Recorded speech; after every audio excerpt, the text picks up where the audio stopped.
could you just introduce yourself and then your position as well and kind of go over maybe main topics that you've highlighted? So I'm Jennifer Sklarew. I am an assistant professor in the Environmental Science and Policy Department. My official title is Assistant Professor for Energy and Sustainability. And that is because my background is energy and sustainability. Prior to working at George Mason University, I worked for almost 10 years at the Department of Commerce, working on US Japan issues, but focused primarily on electricity and gas deregulation. So that involves a lot of different types of energy, electricity production. And I also have worked for a think tank that was focused on energy policy making in DC. The think tank was in DC, focused on energy policy making. And I've also worked for the Japanese on nuclear related issues, but that overlapped with climate. So I also did some Mhm. research on climate when I was working there. My research focuses on relationships between governments and the public, and governments and utility companies and the public, and how those relationships influence energy policy making, particularly after shocks occur. So those shocks can be anything from economic shocks to civil wars to earthquakes, tsunamis, or actual just failures of the technologies themselves. I also more broadly focus on the food, energy, water, climate nexus and energy transitions. Okay, so you mentioned that you focus a lot on connecting resources like government to the public and energy utility industry to the public as well. That kind of triangle, I guess. Could you explain some challenges you may run into working with that? A lot of the challenges, I believe, stem from those relationships themselves. There are always technological advances and there are always technological challenges, but the way we overcome those really depends on those relationships and how policymakers, public, and private sector view the challenges or are Mhm. aware of the challenges. So I talk to my students a lot about awareness is first. So, do we even know the challenges exist? And then once we know they exist, do we want to do something about them? And when I say we, I mean whoever the actors are. So, Mhm. once that the actors have that knowledge, do they choose to do something or not? And then if they do choose to do something, do they choose to do something transformational or do they choose to do something incremental? And so the way we resolve challenges often will depend on those relationships and whether or not we are capable of having collaboration across these different groups. Mhm. A lot of it comes down to financing, Yeah. and then in addition, just preferences and awareness and understanding of the science and understanding of implications of the science and the way that is portrayed. If I were to give examples, we have nuclear related challenges and a lot of perceptions around those. And then those perceptions can sometimes hinder the solutions. It happens on both sides. You can have negative perceptions that hinder solutions, but you can also have just the assumption that the industry is just talking to itself and then they they don't look at the Mhm. challenges.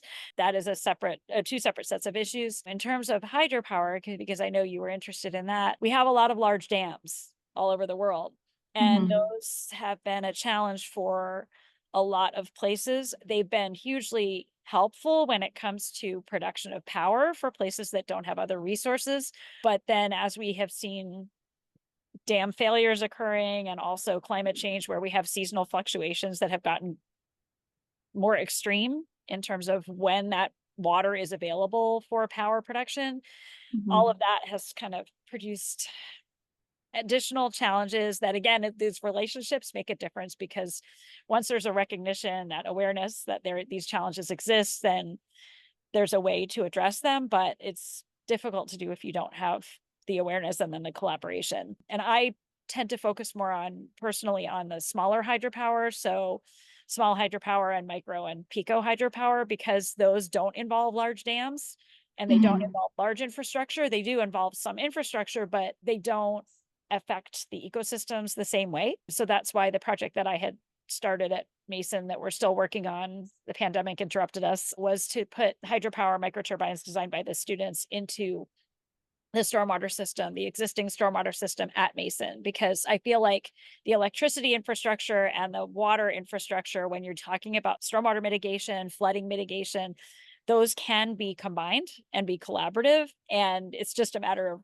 policymakers and industry recognizing that and then enabling that to happen so that you have these places around the world that don't have electricity and maybe also don't have flooding mitigation or stormwater mitigation systems, stormwater management systems. And my vision was that those could go in at the same time so that you would leverage the stormwater systems or the flood mitigation systems to produce that power, even for places that don't have dams. If you were putting that infrastructure in for the stormwater and flooding, then you could add turbines to leverage the power. Do you think, because one of the biggest problems that you mentioned is the funding for these projects, because we have a lot of science behind clean energy sources. So what would you like policymakers to know, I guess, in regards to taking the step or taking a leap forward with investment funding and putting it towards this clean energy projects, especially the one like you have mentioned that may be more accessible in smaller areas, like stormwater management? One of the biggest challenges with the financing is this set of risk perceptions, right? So Mhm. will we actually have a technology that's functional, that produces power? Is there going to be a return on investment? And depending on who the investors are, even if they are NGOs, they still worry that, they want to make sure that the technology is viable. So I think, a lot of looking to the pilot projects and doing the kind of research that I do and others do, where we're examining what's already happening, is helpful. And then doing projects like the one that we're doing at Mason so that policymakers can have these examples to look to and say, okay, did Mhm. this succeed? Did it not succeed because it's already in place somewhere? And what are those parameters in that place, that might be comparable to these other places that we're looking? That kind of information sharing, research and information sharing across policymakers is hugely helpful. And so, again, in terms of collaboration, not just across the policymakers with the private sector or with the public, but also policymakers in different places, comparing their experiences and seeing what has happened in those other places that might resemble their place. And every place is unique. There are definitely some parallels that can be made. And then, at least in my work with Japan, often they look for those types of parallels because they don't want to make an investment unless they're pretty sure that it looks like something that would be viable for them and has been done before. It's not that they don't want to pioneer things, but they want kind of proven success if they're going to Mhm. adopt something that already exists. And I think that would also help the policymakers to understand what types of regulations to put in place, because that's the other set of challenges, right? Is I always feel like when I talk to my students, I explain that the regulations kind of chase the technologies when you have these new technologies. So the infrastructure goes in, the technology is there, and then all of a sudden the problems are emerging that no one predicted. And then we don't have regulations to cover those. And then the industry is upset because they didn't account for that in their budgeting. And then they have to match whatever those new regulations are, and they don't have enough time to do it, and they have to pay more because they've already implemented something. Having those types of discussions on what is already in existence, and then to the best of anyone's ability, kind of predicting where those regulations might need to go and enabling them to be flexible so that the industry has time to respond. How would you approach educating the public on clean energy resources and, I guess, promoting it overall and getting everyone on board? So that's a really great question. And I actually ask my students that question in class. I ask them at the beginning of the semester and then at the end, what do you think would reach people? How Mhm. do we communicate? Because part of the challenge is communicating the need. Part of the challenge is communicating the science, and at what level do we communicate that? Because I feel like if you don't mention any challenges, the public expects no challenges, right? And then when Mhm. a challenge does occur, they want you to drop the technology. But Right. if we are realistic from the beginning in terms of conveying I would want to say risks, but also the benefits, then I think it's a little bit easier to get that buy-in. I think one of the biggest challenges that policymakers have is if the policy making is happening at a level where they haven't been able to talk directly to communities, Mhm. then the communities don't feel invested in what's happening in their community and they don't understand it. And depending on where you are in the world, sometimes technologies get stolen.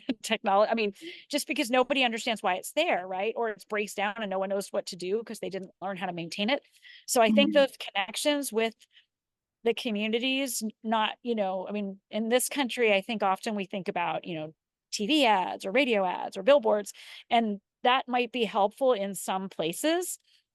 But I think having people actually go to the communities and talk directly to them and understand what they think their needs are and why these technologies would help them, you can't really do that if you haven't talked to the communities. So some communities are going to be focused on health, right? And if you have a focus on health, then you can explain that connection with clean energy and how it would benefit their health. And other places may just be focused on the fact that they have no electricity access. So then you can focus on that and how it would be more reliable to use these forms of clean energy that they have right there rather than having to bring something from far away and import it, if they don't have fossil fuels, et cetera. So I really feel like tailoring the message to these individual communities is probably more successful than trying to market to an entire country or even an entire, Mhm. in our case, you know, a state. You can do it. I just think it needs to be at least be supplemented by those more personal connections. What do you see for the future of hydropower? Do you think it's going to spread or will it just kind of stay the same? There is not a literally not a one size fits all. There are many flavors of hydropower. So Mhm, we have, large, small, micro, pico, just broadly, right? And then we have run of the river. We have all these different kinds of hydropower. And I feel like the future is probably not the large dams because they do mhm, displace communities, they do affect ecosystems, they do cause problems for populations that are settled and agriculture and all sorts of I mean, like downstream cause problems. So I feel mhm. like the ones we already have in place, if they're not dysfunctional or degrading, that's great for those places. But I feel like the future is probably, and a lot of our large dams are, you know, they have the issues that I mentioned before in many places around the world. So I feel like the direction that I would see it going is really more the smaller hydropower because again, you can tailor it to communities and you can tailor the infrastructure to that community. And so, depending on what they need, that would, determine what type of hydropower would be chosen. And that's not to say that there aren't places that feel like they need that large, the large dams and the hydropower produced from large dams in terms of future and what we would be building in the future. It'll be kind of more tailored, smaller infrastructure that addresses the issues that some of these communities might be raising and maybe some of this justice issues that come up that would still then address the need that those communities have for power because it is a clean source, but it's cleaner if it's smaller just because the dams also do produce methane from the built sediment buildup. And if you're using concrete and steel as they are currently manufactured, then you're also producing emissions from those. So different construction materials for dams plus, maybe smaller sizing seems to be what I think a lot of these communities would need. And I know, I'm thinking now like there are large communities, cities and other populations that benefit from the power produced from these dams, but then they need to supplement it with something else because of the fluctuations that we're seeing in availability of that water based on rainfall and everything else. I think the other thing is, what I mentioned before, this coupling of hydropower production with the stormwater and flooding mitigation will be hugely beneficial as we see more places dealing with this type of flooding based on climate change. So, having that opportunity to leverage that and put the infrastructure for the flooding mitigation or stormwater mitigation in at the same time as the hydropower production, I think it's just a huge opportunity for policymakers so that they're not arguing over whether they should implement electricity or implement water related infrastructure because there are a lot of places around the world that struggle with that. They don't have enough money for both. But then if they combine them, it would be, better.